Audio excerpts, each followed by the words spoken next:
Putin के एक ऐलान से अमेरिका और यूक्रेन को तगड़ा झटका लग गया है। व्लादिमीर पुतिन ने साफ कह दिया है कि इस वक्त डोनाल्ड ट्रंप का जो प्रपोजल है सीज फायर का, हम वो कबूल नहीं कर सकते। अब आप समझ सकते हैं कि रशिया ने कितनी चालाकी करी, अपनी तमाम तरह की बातें और शर्तें अमेरिका से मनवा ली और इसके बाद अमेरिका की एक भी बात नहीं मानी।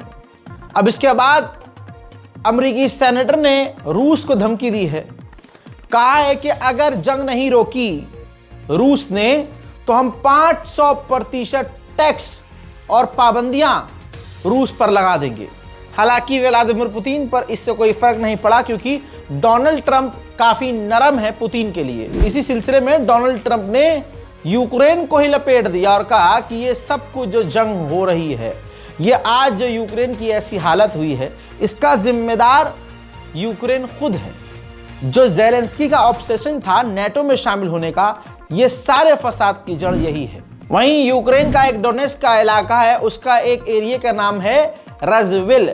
जी हां, उस यूक्रेन के इलाके पर भी रूस ने कब्जा कर लिया है। ताजा तरीन तस्वीरों में आप देख लीजिए, चाइना के विदेश मंत्री पहुंचे थे रूस। तो रूस के विदेश मंत्री और व्लादिमीर पुतिन ने खुद चाइना के विदेश मंत्री से बात की है और दोनों के बीच कई अहम डील हुई है जो अमेरिका को जाहिर सी बात है पसंद नहीं आएगी। उधर तस्वीर देखिए, ये यूक्रेन ने वीडियो जारी किया है। यूक्रेन ने अमेरिकी मिसाइल रूस के ऊपर दागकर रूस को तगड़ा नुकसान पहुंचाया है। रशिया अभी भी यूक्रेन के तमाम हमलों को रोकने में नाकामयाब है। उधर जर्मनी तैयारी कर रहा है कि जैसे तैसे किसी न किसी तरीके से हंगरी को सजा दी जाए, क्योंकि हंगरी एक तरह से यूरोपीय यूनियन का मेंबर होकर लगातार रूस को सपोर्ट कर रहा है। ऐसे में आपको दूसरी तरफ बता दूं कि भिखारी बना हुआ यूक्रेन का राष्ट्रपति ज़ेलेंस्की पूरी दुनिया से मांगते मांगते अब उसकी हालत ये हो गई है कि अब यूरोप से कह रहा है कि आप अपने देशों का टोटल जो आपका जीडीपी है, उस जीडीपी का 1% हमें दीजिए। बताइए, जीडीपी का 1% सबसे मांग लिया। ऐसे तो फिर यूक्रेन को कुछ करने की जरूरत ही नहीं है, भीख मांगते रहो, जिंदगी गुजारते रहो।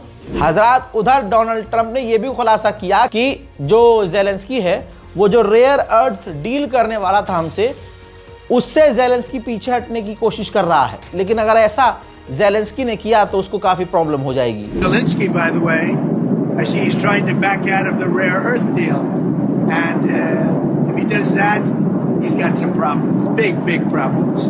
We made a deal on rare earth, and now he's saying, well, you know, I want to renegotiate the deal. He wants to be a member of NATO. Well, he was never going to be a member of NATO. He understands that. So, if he's looking to Ukraine को झटके पे झटका लग रहा है। अब खुलकर सामने आकर ज़ेलेंस्की ने यह भी बता दिया है कि अमेरिका हमसे कह रहा है कि हम कुछ भी फ्री में आपके लिए नहीं करने वाले। सुन लीजिए। Якщо будуть якісь ті чи інші ризикові речі для нас, то безумовно я буду все це комунікувати без будь-яких секретів з нашим суспільством. В принципі, я вважаю, що головні базисні речі компромісні були окреслені в рамковій угоді, на що ми готові були йти. І тому базуватись будемо на зрозумілих речах, про що ми говорили, там, де ми бачимо можливість побудувати. वहीं यूरोपीय यूनियन की प्रेसिडेंट ने ऐलान करके कहा है कि हम जब तक रूस से पाबंदी नहीं हटाएंगे, जब तक रूस पूरी तरह से पीछे नहीं हट जाएगा और इस इलाके में शांति नहीं आ जाएगी। उधर कोरियन कई सारी कंपनियां, Hyundai, LG, Samsung, ये सब एक बार फिर से रूस की मार्केट में उतरने की तैयारी कर रहे हैं। वहीं रशिया ने अपनी एयरफोर्स को Su-35 एडवांस सौंप दिए हैं।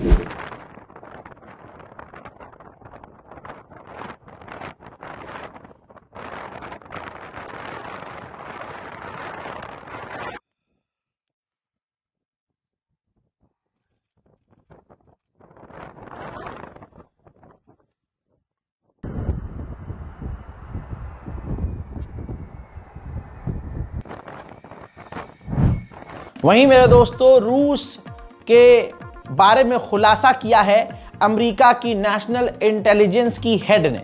उन्होंने कहा कि रूस के पास पूरी दुनिया में सबसे ज्यादा एक्टिव परमाणु हथियार हैं।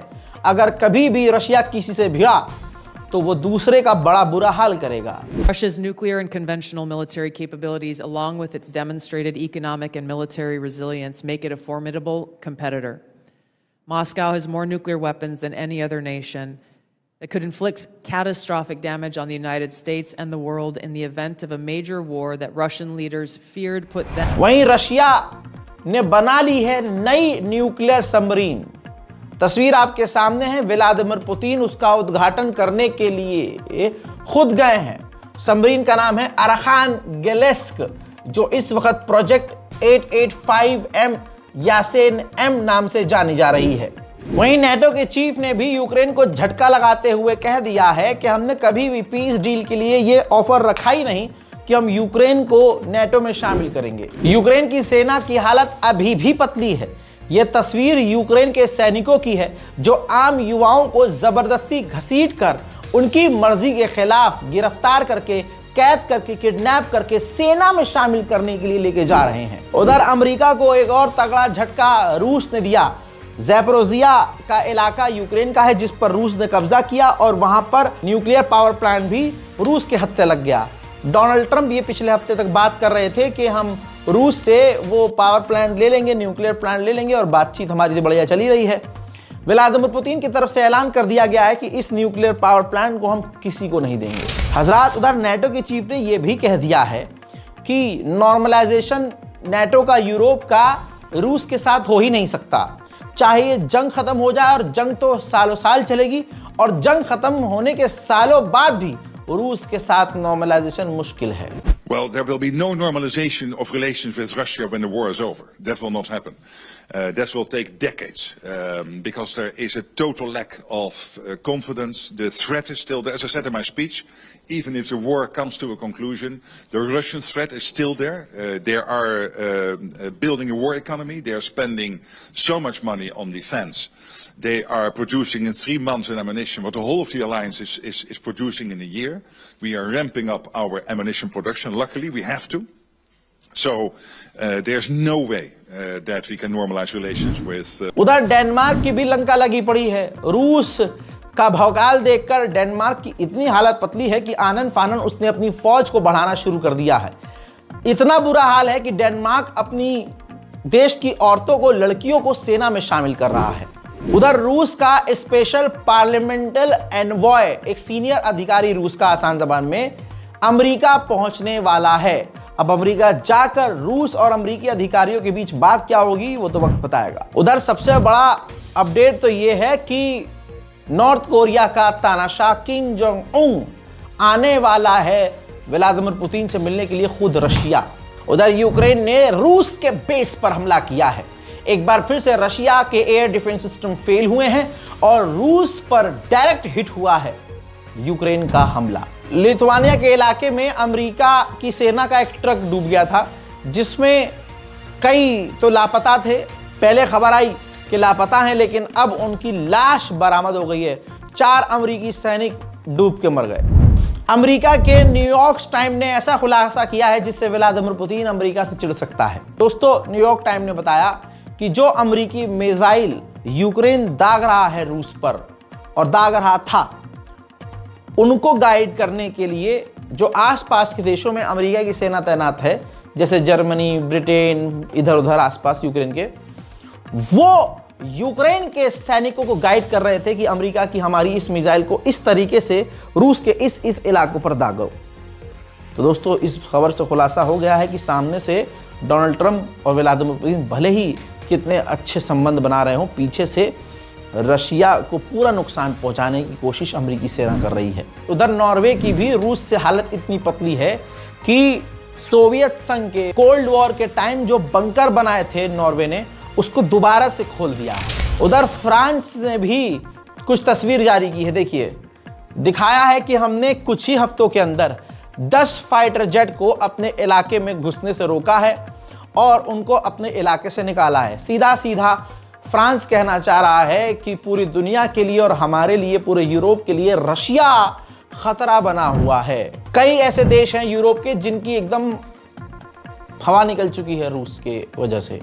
अब पोलैंड ने $2 बिलियन की हथियारों की डिफेंस सिस्टम की डील कर ली है अमेरिका से, क्योंकि पोलैंड को भी डर है कि ये रशिया हम पे ही चढ़ जाए तो हम क्या करेंगे। वहीं तस्वीर देखिए, रशिया ने यूक्रेन के कई ड्रोन को बमुश्किल इंटरसेप्ट करके गिराया है। यूक्रेन को इस जंग में 30 दिन के अंदर का नुकसान समझ लीजिए 22,000 यूक्रेन के सैनिक मारे गए, 1100 लगभग टैंक यूक्रेन के तबाह हुए हैं। उधर जर्मनी उछल उछल कर खुद ही पंगे ले रहा है रूस से।